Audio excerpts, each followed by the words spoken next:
Tonight, long overdue recognition is finally being paid to one of the nation's greatest athletes. Peter Norman won a silver athletics medal at the 1968 Olympics in the 200 metres in a time so fast that he still holds the Australian record more than 50 years later. But that Olympics was Peter Norman's last. Many people believe he was overlooked for the next Games and forced into retirement for participating in a Black Power demonstration at his medal ceremony. Finally, more than 40 years later, Federal Parliament is offering a posthumous apology. Guy Stainer reports. This is the hottest 200 metres field ever assembled at the Olympic Games. It was 20 seconds on the track way back in 1968. Peter Norman is flying on the outside. But that mere 20 seconds would help make three men Olympic champions and pariahs at the same time. Running through, President Peter Norman runs a place. It triggered one of the most powerful and enduring images in Olympic history, the Black Power salute by Tommy Smith and John Carlos at the medal ceremony for the 200 metres in Mexico City. There was a divine gift to do something that no one else had a chance to do that day. Sharing the dais with them was Australian Peter Norman, who finished second. John Carlos has made the statement on a couple of occasions where he believes that the three of us were put on this earth to do a job.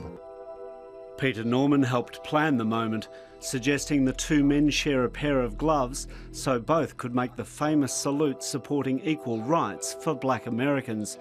He also wore a badge in support of his fellow athletes at the presentation. The raised arm and the clenched hand was a symbol of unity, with the fingers coming together, and a symbol of strength. It was never, I don't believe it was ever meant as a threatening gesture. But many people did feel threatened. The cheers from the crowd turned to jeers. There was shouted at Smith and Carlos some of the worst racial insults you can imagine. And so Peter Norman could easily have looked the other way, and he didn't. He stood on the right side of history. But rather than being held up as a hero for equality and role model, Peter Norman was virtually cast out of athletics. Despite being ranked 5th in the world and running Olympic qualifying times in both the 100 and 200 metres, Peter Norman was left out of Australia's Olympic team for Munich in 1972. He qualified 13 times for the 200 and 5 times for the 100 in times. And because they didn't want to take Peter, they didn't take a sprint team. It's a wrong that will be put right in tonight's parliamentary apology. In 1968, Peter Norman made a bold stand for racial equality. His sister and 91-year-old mother travelled to Parliament House to witness the apology.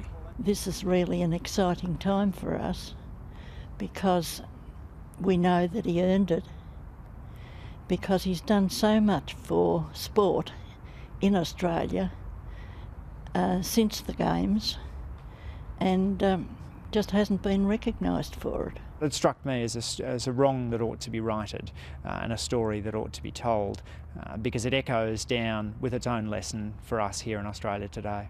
Peter ran not for money but for the love of the sport, and he still is known as our fastest sprinter ever. Peter Norman's nephew Matt made a documentary about Peter's role in the salute.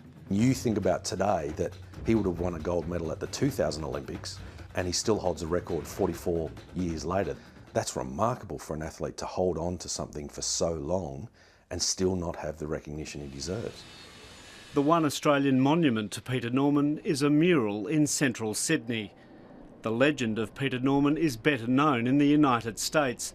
Norman was invited to the Sydney Olympics not by Australia, but by Team USA. His greatest disappointment was when he wasn't recognised at the Sydney Games. The Australians didn't recognise him at all. All the other medalists did a lap of honour. Peter wasn't even invited to attend. At the Sydney Games, he met Olympic 200 and 400 metre champion Michael Johnson. Michael Johnson actually came up to Peter, and Peter had never met him before, And he came up and he said, "You're my hero, Peter." And Peter said, I didn't even know you knew who I was. And he goes, "Of course I know who you are." And so that was an acknowledgement, and he's always had that from the Americans. Unfortunately, Peter Norman won't witness tonight's apology. He died of a heart attack in 2006. Tommy Smith and John Carlos flew to Australia to be his pallbearers. I'm still in touch with them on the internet. And John Carlos calls me his Australian mum. In Mexico City, Peter Norman set an Australian record that has never been broken and played a part in history that will never be forgotten. I always had my views on racial tolerance.